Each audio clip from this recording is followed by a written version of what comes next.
क्या आपने कभी सोचा है कि इस अनंत ब्रह्मांड में सबसे तीव्र गति किसकी है?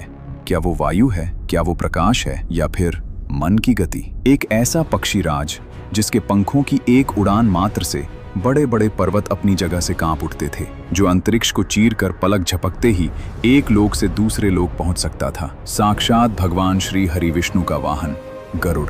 गरुड़ देव को अपनी इस अपार और असीमित गति पर अत्यंत घमंड हो गया था। उन्हें पूर्ण विश्वास हो चला था कि तीनों लोकों में दिशाओं के किसी भी छोर पर उन्हें पीछे छोड़ने वाला कोई जन्म ही नहीं लिया।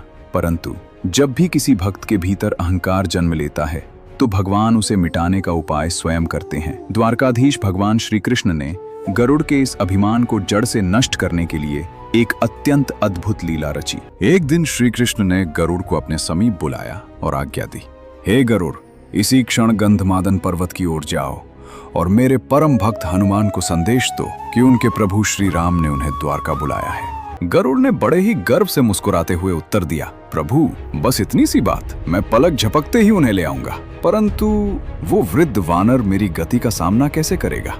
उन्हें आने में तो कई महीने लग जाएंगे। आपकी आज्ञा हो तो मैं उन्हें अपनी पीठ पर ही बिठा कर ले आऊं। कृष्ण बस मुस्कुराए और अत्यंत धीमे स्वर में कहा, नहीं गरुड़, तुम केवल मेरा संदेश दो और तुरंत लौट आओ। आज्ञा मिलते ही गरुड़ ने उड़ान भरी।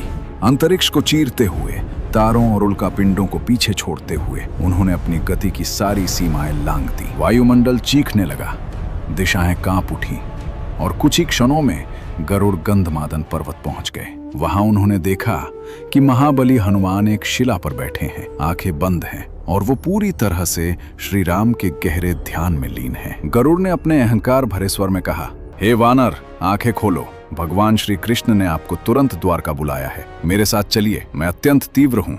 यदि आप मेरी पीठ पर नहीं बैठे तो आपको द्वारका पहुंचने में युगों लग जाएंगे। हनुमान जी ने अपनी आंखें धीरे से खोली। उनकी आंखों में असीम शांति और गहराई थी। उन्होंने बड़े ही विनम्र स्वर में हाथ जोड़कर कहा, हे पक्षीराज, मेरे प्रभु ने मुझे बुलाया है, ये मेरा सौभाग्य है। आप प्रस्थान करें, मैं आपके पीछे पीछे ही आता हूँ। गरुड़ जोर से हंसे। उन्हें लगा कि ये बूढ़ा वानर उनका क्या ही मुकाबला करेगा। उन्होंने चुनौती स्वीकार की और अपनी पूरी शक्ति लगा दी। गरुड़ ब्रह्मांड की सबसे तीव्र गति से वापस द्वारका की ओर मुड़े। उनके पंखों से अग्नि की ज्वालाएं निकल रही थीं। वो इतनी तेज उड़ रहे थे कि समय भी मानो पीछे छूट रहा था। उन्हें पूर्ण विश्वास था कि हनुमान तो अभी उस पर्वत से ठीक से उठे भी नहीं होंगे। द्वारका के द्वार दिखने लगे थे। गरुड़ की सांसें फूल रही थीं। पसीने की बूंदें उनके मस्तक से गिर रही थीं।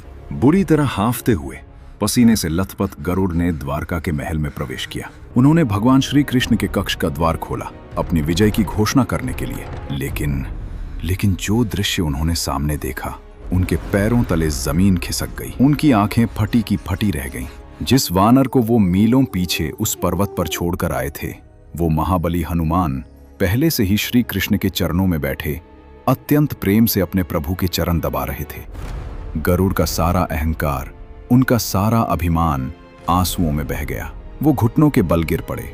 उन्हें समझ आ गया कि इस ब्रह्मांड में भगवान के प्रति प्रेम और मन की गति से तेज और कुछ भी नहीं।